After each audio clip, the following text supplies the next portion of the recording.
Hi friends, நம்ம விஜய் மல்லி ஸ்டோரியில் வந்து பார்த்திங்க அப்படின்னா வந்துட்டு பயங்கரமாக போயிட்டுருக்குங்க எபிசோட்ஸு. ஆனால் வந்து அதுக்கான சொல்யூஷன் அப்படிங்கிறது தான் வந்துட்டு எப்போ வரும் அப்படிங்கிற மாதிரியே இருக்குது. ஏன்னா விஜய் அண்ட் மல்லிக்கு வந்து உறுத்தல் ரேணுகா மட்டும்தான். ஸோ அவங்க பொய் அப்படிங்கிறது எப்போ நிரூபிப்பாங்க அப்படிங்கிற கட்டத்தை நோக்கி தான் போயிட்டுருக்கு. அது மட்டும் இல்லாமல் கதிரேஷன் வீட்டுக்கு கதிரேஷனே வந்து பார்த்திங்கன்னா மல்லியை கையெடுத்து கும்புற நிலமையில் வந்து நிற்கிறாரு அப்படின்னே சொல்லலாம். முதல் எவ்வளவோ பிரச்சனைகள், எவ்வளவோ கலவரங்கள், மல்லி எல்லாம் ரொம்ப கேவலமாக பேசினாரு. அண்ட் தென் விஜயை மட்டும் விட்டு வைக்கல. அவரையும் மாப்பிள்ளன்னு கூட கொஞ்சம் கூட இல்லாமல் வாடா போடான்னு பேசுறது செய்கிறதுங்கிற மாதிரி பண்ணுற ஒரு ஆள், ஒரு பொண்ணு, அதாவது அவங்களோட பொண்ணு வந்து உயிரோடு கொண்டு வந்து விட்டுட்டாங்க அப்படிங்கிற ஒரு காரணத்துக்காலேயே அவங்கள கையெடுத்து கும்பிடுறாங்க மல்லியை அப்படின்னே சொல்லலாம். அது மட்டும் இல்லாமல் நிஷா கிட்ட வந்து அவள் காலில் கூட நான் விழுகிறதுக்கு நான் ரெடி அப்படிங்கிற மாதிரி சொல்லிட்டு தான் அவங்க வீட்டை விட்டு கிளம்பியே வந்திருக்காரு. அதுக்கு மெயின் காரணம் வந்து பார்த்திங்கன்னா அந்த சுடர் தான் வந்து மல்லி இல்லாமல் நான் வந்துட்டு இருக்க மாட்டேன், எனக்கு ப்ராமிஸ் பண்ணி கொடு அப்படிங்கிற மாதிரி அவங்க என்ன நினைக்கிறாங்களோ அதை வந்து வாங்கணுங்கிறதுக்காகவே வந்து பண்ணிட்டு இருக்காங்க. ஸோ அதுக்காகவே வந்து பார்த்திங்கன்னா கதிரேஷனும் வந்துட்டு பார்த்திங்கன்னா சுடர்கிட்ட வந்துட்டு ப்ராமிஸ் பண்ணிவிட்டு மல்லி வீட்டுக்கு வந்திருக்காரு.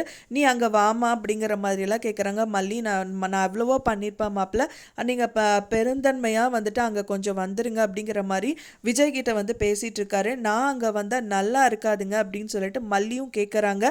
நான் இங்கே வந்துடுறேன் அப்படிங்கிற மாதிரி சொல்கிறாரு. நான் இங்கே வந்துடுறேன் அப்படின்னா ரேணுகாவையும் கூட்டிகிட்டு நான் இங்கேயே வந்துடுறேன் அப்படிங்கிற மாதிரி சொல்கிறதா கூட இருக்கலாம். ஏன்னா அந்தளவுக்கு வந்து இறங்கி போயிட்டு. ஏன்னா அவங்க பொண்ணோட லைஃப் இப்போ நல்லா இருந்தால் போதும், செத்து போன பொண்ணு உயிரோட வந்திருக்காளே அப்படிங்கிற ஒரு சந்தோஷத்துலேயே அவர் வந்துட்டு இந்த மாதிரி விஷயங்கள் எல்லாமே பண்ணுறாரு. ஒரு பக்கமாக பார்த்தீங்க அப்படின்னா இந்த ராஜி வந்து பார்த்தீங்கன்னா தூது அனுப்பியிருக்காங்க. இப்போ ரேணுகா இருக்காங்களா இல்லையா, அவங்க எப்படி இருக்காங்க, எந்த நிலைமையில் இருக்காங்க அப்படின்னு சொல்லி பார்த்துட்டு வர சொல்லி இப்போ வந்து பார்த்தீங்கன்னா ரஞ்சிதாவை வந்து தூது அனுப்பியிருக்காங்க. ஸோ அதுக்காக வந்து ரஞ்சிதாவும் கிளம்பியிருக்காங்க.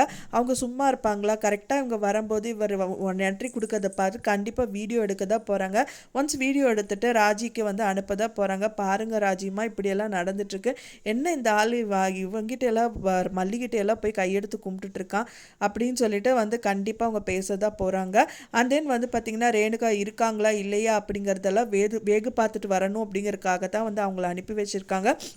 ஸோ இதுக்காக வந்து பார்த்திங்கன்னா நான் நல்லவ வல்லவ பொல்லாதவ, நான் ரொம்பவே வந்துட்டு ரொம்ப நல்ல பொண்ணு அப்படிங்கிற மாதிரியெல்லாம் எல்லாமே அவங்ககிட்ட சொல்லு அப்படிங்கிற மாதிரி ரஞ்சிதா கிட்ட சொல்லி அனுப்பியிருக்காங்க. ஸோ ரஞ்சிதா என்ன பண்ணுவாங்க, அங்கே என்ன நடக்க போகுதுன்னு வீடியோ எடுத்து அனுப்புவாங்களா அப்படிங்கிறது தான் வந்து எபிசோட்லேயும் காமிக்க இருக்காங்க. ஸோ வெயிட் பண்ணி பார்க்கலாம் ஃப்ரெண்ட்ஸ், மல்லி என்ன பண்ண போகிறாங்க அண்ட் ரஞ்சிதா என்ன பண்ண போகிறாங்க அப்படின்னு சொல்லிட்டு நீங்கள் என்ன நினைக்கிறீங்க அப்படின்னு சொல்லிட்டு உங்களோட கருத்துக்களை மறக்காமல் எனக்கு கமெண்ட்டில் ஷேர் பண்ணுங்கள்.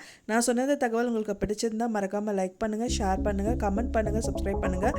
மேலும் இன்னொரு மல்லி சீரியல் அப்டேட்டோடு நெக்ஸ்ட் மீட் பண்ணுறேன். தேங்க்ஸ் ஃபார் வாட்சிங் மை டியர் ஃப்ரெண்ட்ஸ். நெக்ஸ்ட் வீடியோவில் பார்க்கலாம்.